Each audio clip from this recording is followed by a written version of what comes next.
मेरे साथ बातचीत करने के लिए रणधीर बेनीवाल जी हैं, national coordinator Bahujan Samaj party के। मंडल की फिर से जिम्मेदारी मिली है, चलता रहता है। कभी हटा दिए जाते हैं, कभी फिर से जिम्मेदारी दे दी जाती है। देखो, सबसे पहले हम आपका धन्यवाद करते हैं। आप बहुजन समाज पार्टी की बात को जनता में पहुंचाने का काम करते हैं। और देखो, जब कोई हटाने लगाने वाली बात है, ये अधिकार क्षेत्र आदरणीय बहन कुमारी मायावती जी का है। वो जिस कार्यकर्ता को, जिस व्यक्ति को जहाँ चाहती हैं, जहाँ उनकी जरूरत होती है, वहाँ पे उनको लगाने का काम करती है।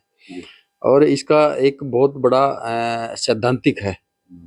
ये सिद्धांतों पर आधारित है मिशन, और मिशन के बारे में आदरणीय बहन कुमारी मायावती जी से ज़्यादा और कोई नहीं जान सकता, या फिर हमारे महापुरुष जानते थे, मान्यवर साहब श्री कांशीराम जी और बाबा साहब भीमराव अम्बेडकर जी। अब छोलिया हो या लोबिया, सफेद चने या काले चने, सब कुछ मजेदार बने। अगर हम ये बात की सोचें कि हम अपना जिला ना छोड़ें, अपना जिला छोड़ते हैं बहुत जोर पड़े, या फिर हम सोचें हम मंडल ना छोड़ें, अपना घर ना छोड़ें, तो फिर बाबा साहब भीमराव अम्बेडकर ने जो अपना घर छोड़ा था, वो अगर वो सोचते कि मैं अपने घर पे ही रहूं, अपने बच्चों में रहूं, तो फिर इस देश की किस्मत को ना लिख पाते, इस देश की तकदीर को बाबा साहब भीमराव अम्बेडकर जी लिखने का काम ना करते। और यही बातें मान्यवर साहब श्री कांशीराम जी पे लागू होती है। अगर साहब ये सोचते कि मैं अपना घर पे रहूं, होशियारपुर में, अपने पंजाब में ही, अपने प्रदेश में ही रहूं, या अपने परिवार में ही रहूं, तो फिर जब उनको ज़रूरत महसूस करी उन्होंने कि मेरी ज़रूरत पूरे भारत में है, या कहीं भी जहाँ भी ज़रूरत है उनको वहीं पे जाने का काम किया। मान्यवर साहब श्री कांशीराम जी ने घर छोड़ने का काम किया, तभी जा करके उन्होंने श्रोती कौम को जगा करके बहुत सारे कई नारे देने का काम किया। और इस कौम को, जो कौम बिल्कुल गूंगी थी, बहरी थी, बोलने का अधिकार नहीं था, इनको कुछ कहने का अधिकार नहीं था, अधिकारों के लिए लड़ाई लड़ने का कोई इनको सलीका नहीं था, इनको कपड़े पहनने का सलीका नहीं था, इनको खाने के लिए जो कभी बुजुर्गों में, हमारे बुजुर्ग से बुजुर्ग जो पिछले थे, बाबा दादा, उनके लिए कप भी अलग रखे जाते थे, उनके लिए रोटी भी अलग रखी जाती थी। तो ये लोग, इनको पता ही नहीं था वोट के अधिकार का, वोट हमारा है या किसी का। जब वोट डालने जाते थे, लोग इनको कहते थे कि भाई तुम्हारी वोट तो डल चुकी है। तो ये चीजें जब महसूस की मान्यवर साहब श्री कांशीराम जी ने, तो इनको सिखाने का काम किया, इनको जगाने का काम किया, और इनको बताने का काम किया, आपकी ताकत ये है, और वोट की ताकत आपकी है, इस ताकत से हम कुछ कर सकते हैं। भारत में जाने का काम किया। फिर मान्यवर साहब श्री कांशीराम जी के बाद आदरणीय बहन कुमारी मायावती जी, जो हमारी देवी, जिंदा देवी है, वो जिंदा देवी ने इतना बड़ा बलिदान, इतना बड़ा त्याग और तपस्या की है। उन्होंने इस देश में, अगर वो चाहती कि मैं अपने घर पे ही रहूं या आईएएस बन करके मैं सेवा करूं, तो कितने लोगों की सेवा कर लेती, शायद अपने घर वालों की सेवा कर लेती। उन्होंने जरूरत समझी कि मैं अपना घर छोड़ करके इस देश को तैयार कर सकती हूँ, बहुजनों को तैयार कर सकती हूँ, इस देश में एक नया बिगुल बज सकता है, हम लोग अधिकारों की लड़ाई लड़के अपनी सरकार बना सकते हैं। तो बहन जी ने घर छोड़ने का काम किया, और अपना जिला छोड़ने का काम किया, देश में घूमने का काम किया। और इसी कड़ी में आदरणीय बहन कुमारी मायावती जी, उन्होंने मिशन के बारे में बहुत कुछ त्याग और तपस्या करने का काम किया, बलिदान करने का काम किया, पूरा जीवन बलिदान कर दिया बहन जी ने। ऐसी देवी को हम सत सत प्रणाम करते हैं। और ऐसी जिंदा देवी के जो डिसीजन होते हैं, वो मिशन पे आधारित होते हैं। जब भी वो सोचती हैं एक कार्यकर्ता को कि मुझे पूरे देश में किसी भी प्रदेश में लगाना है, तो वो खुशी खुशी उनके आदेश को स्वीकार करके उस प्रदेश में लगने का काम करता है, काम करने का काम करता है। उसको कभी महसूस नहीं करना चाहिए मुझे अपना जिला देखना है, मुझे अपने घर पे ही देखना है। अगर ये महसूस करेगा, इसका मतलब वो बहन जी के आदेश को या फिर मिशन पे वो चल करके वो दूसरे प्रदेशों में वो काम करना नहीं चाहता। आदरणीय बहन कुमारी मायावती जी ने जितने भी राज्यसभा में लोग भेजे हैं, जितने भी एमपीज बनाए हैं राज्यसभा में, वो फ्री में बनाए हैं। और एक पैसा कभी मिशन के लिए उनको, उनकी जो फिजिकल पावर है, फिजिकल मेहनत है, वो तो लेने का काम किया, लेकिन पैसा उनसे नहीं लेने का काम किया। और बहन जी ने जितने एमएलसी बनाए हैं, उन सब में जितने भी लोग एमएलसी उत्तर प्रदेश से बनाए हैं, जितने भी लोग उत्तर प्रदेश से राज्यसभा में भेजे हैं, वो सब लगभग उनकी ड्यूटी बहन जी ने उन उत्तर प्रदेश से बाहर ली है, उनके क्षेत्र में नहीं ली। क्यों?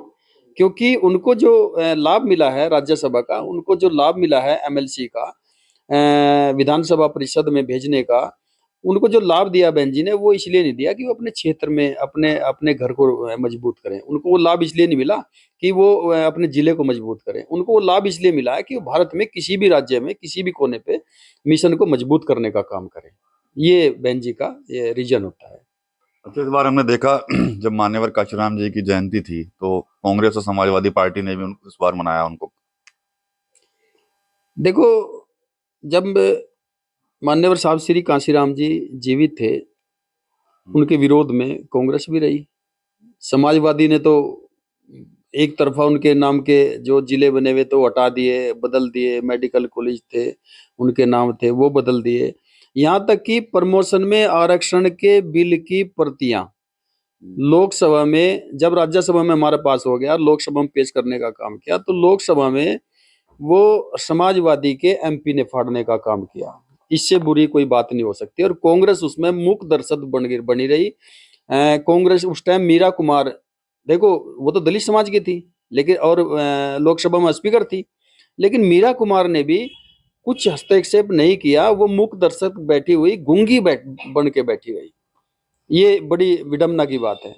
देखो, वो अलग मामला है, बाबू जगजीवन राम जी की बेटी मीरा कुमार। और लेकिन जब जब भी इतिहास लिखा गया, वो संघर्ष करने वालों का लिखा गया है।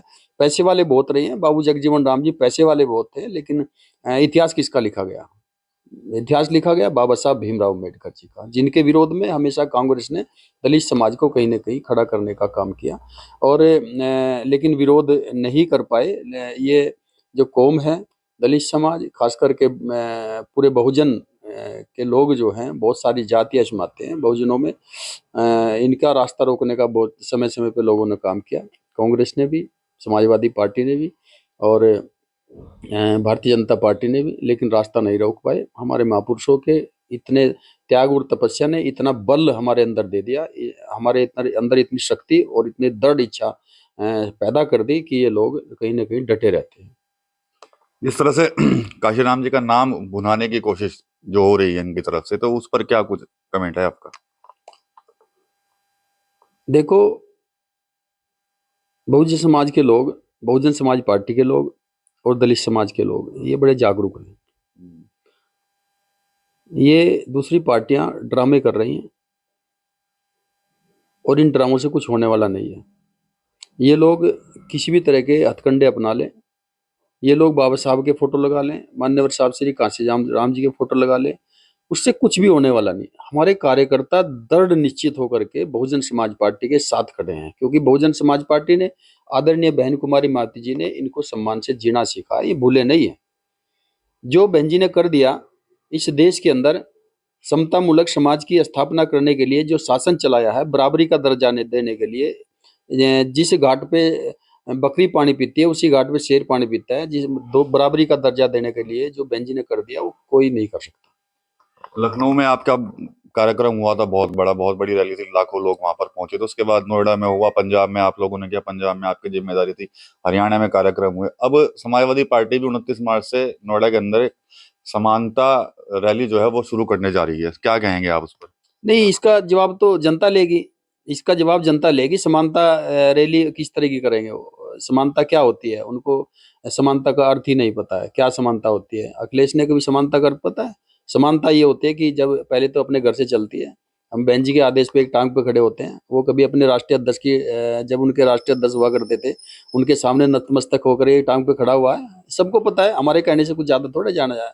आपने जो उनके राष्ट्रीय अध्यक्ष अखिलेश जी से पहले हुआ करते थे, उनके सामने वो उनके कैसी टिप्पणी करते थे, वो सबको पता है, जग जाहिर है। तो वो समानता दे ही नहीं सकते। जो अपने घर में नहीं कर सकते, अपने राष्ट्रीय अध्यक्ष की नहीं सम्मान कर सकते, तो किसका करेंगे? ये जो बेल्ट है पश्चिम की, जिसकी जिम्मेदारी अब आपके कंधे पर आई है फिर से, सहारनपुर, शामली, मुजफ्फरनगर, क्या कुछ तैयारी है बहुजन समाज पार्टी की? मतलब 2007 की तरफ अगर हम जाएं तो बहुत ही मजबूत किला हुआ करता था, सांसद आपके पास, विधायक आपके पास, जिला पंचायत अध्यक्ष आपके पास। देखो, इसमें जिम्मेदारी हमारे साथ साथ आदरणीय बहन जी ने कई लोगों के लगा रखे हैं। बाबू मुनकादले जी, और बड़े अच्छे सूझवान व्यक्ति हैं। सांसद रहे राज्यसभा में, और जो भी बात करते हैं तोल कर करते हैं। इसके बारे में जो खासकर सहारनपुर मंडल है, इसके बारे में खास करके बाबू मुनकादिर जी का स्टेटमेंट ले लेना। मेरा तो शायद, क्योंकि हम बात की जिम्मेदारी ज़्यादा देख रहे हैं, हम यहाँ पार्ट टाइम है और आदरणीय बहन जी ने थोड़े टाइम के लिए हमें लगाया है। हमने कार्यालय बनवाया यहाँ पे, जो भव्य कार्यालय, बहुत बड़ा कार्यालय बहुजन समाज पार्टी का बनवाया कार्यकर्ताओं की मेहनत से। जो बहुत सारे कार्यकर्ता हमारे गुड फेथ और फेस वैल्यू पे उन्होंने इसमें योगदान करने का काम किया। शुरुआत इसमें हमारे जिला अध्यक्ष उस टाइम रहे श्री जगपाल सिंह जी ननुत्ते वाले, उन्होंने शुरुआत की है। जिनेसर जी हैं और लोग, सभी लोग बहुत। अच्छा, यूपी के लिए बता दीजिए 2027 में क्या कुछ करने वाली है बसपा उत्तर प्रदेश के अंदर।